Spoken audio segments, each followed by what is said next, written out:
club. Yeah. But today he'll be talking to us about Bootstrap marketing for small business. Are you ready to go? Yeah. Cool. Well, thank you very much. My name is Micah Kearns, and I'm a freelance graphic designer in Madison. I design business logos, business marketing materials, print advertisements, web advertisements. I also offer photography and small business marketing.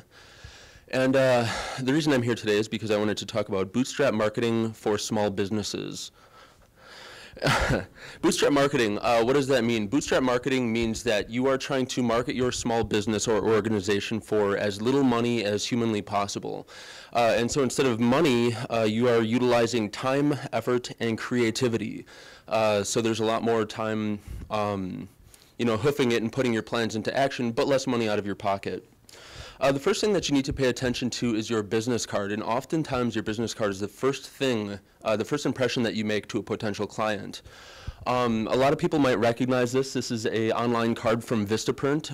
It's free, but it's also a very hackneyed design, and so a lot of times I tell people that having a custom-made business card that represents your company well is very important. This is a card that I designed for a client, and one thing that I stress to people, don't neglect the back of your cards. You can double the amount of information that you can give a client. You can double the impression that you make on a client by utilizing the back of your card. And this is actually a 6-step how to do CPR on somebody, in case you forget. The second thing that you should be looking into and perhaps cracking your budget open for is a custom website. After you give somebody your business card, the first thing that they often do is go to your website and take a look at samples of your products. They try to get a feeling for your company. And if you can't afford a website, there's a lot of other options, like maybe starting a blog on WordPress. If you have the information to give to your clients, often reaching them through something like this is a cheaper alternative to a website. Another really inexpensive alternative that most businesses have been really jumping on is Facebook and other social media. This is like a miniature blog format. It's completely free, it's easy to use. It also allows for a great amount of interactivity between you and your clients, which is great. You can get your reviews right on here. You can offer promotions right on here. I don't know if you can see that at the top. This is the top Facebook business pages, the people with the most likes. And so if you're looking on how to make your business successful, take a look at some of these and say, wow, Pringles has 9 million people liking it, which is the one that astounded me on the list. How are they doing that? How are they engaging people? Another really inexpensive thing that people should look at is flyers and leaflets and posters. Having a well-designed flyer can be a great way to grab attention from people, especially because this is something that you can target very well depending on where you place it. Bad design.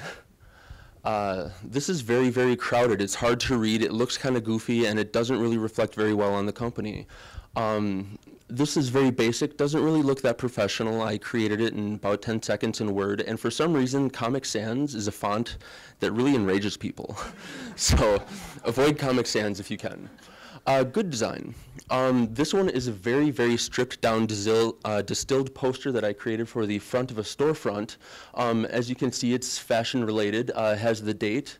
It's a sale, grabs people's attention and gives them just a little bit of information, which actually created a lot of foot traffic for the company. Something else that you can use is, everybody's heard of Groupon. There's also a few other coupon websites out there, and this is a way where you can, again, get your product or services into the hands of thousands of people that you might not otherwise have access to. Newsletters and mailings are a great way to get a large amount of information out to a very specific target audience with the greatest amount of creative control. Whether it's a print newsletter or an email mailing, you can send it to a very, very specific audience, and you can tailor that information in whatever format you prefer. Now, instead of going out and actually spending a lot of money on buying email lists, why not create one of your own? If you go into Excel, you can start logging your clients' information, potential clients, family, friends. Pick the audience that you want to get the word out to and focus on them.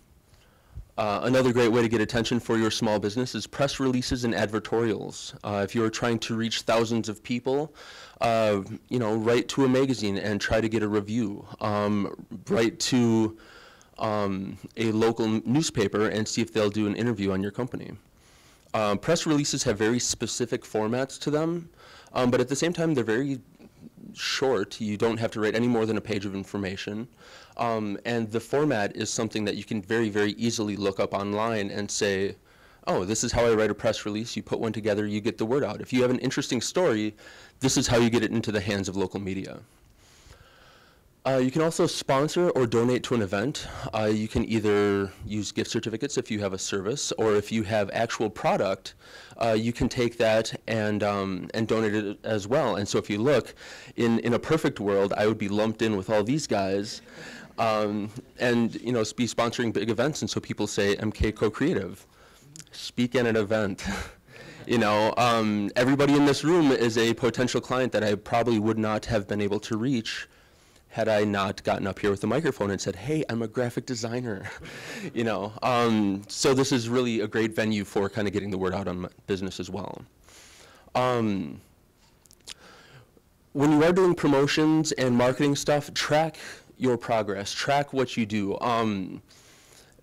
If you do, I'm going to freeze on this one, but that's okay because it's the last slide. Track your progress, and so if you have a specific promotion, figure out what you've done right, figure out what you've done wrong, track your progress, and that way you'll figure out what your return is and if it's worth doing again. Again, my name's Micah from MK Co-Creative, and thank you very much.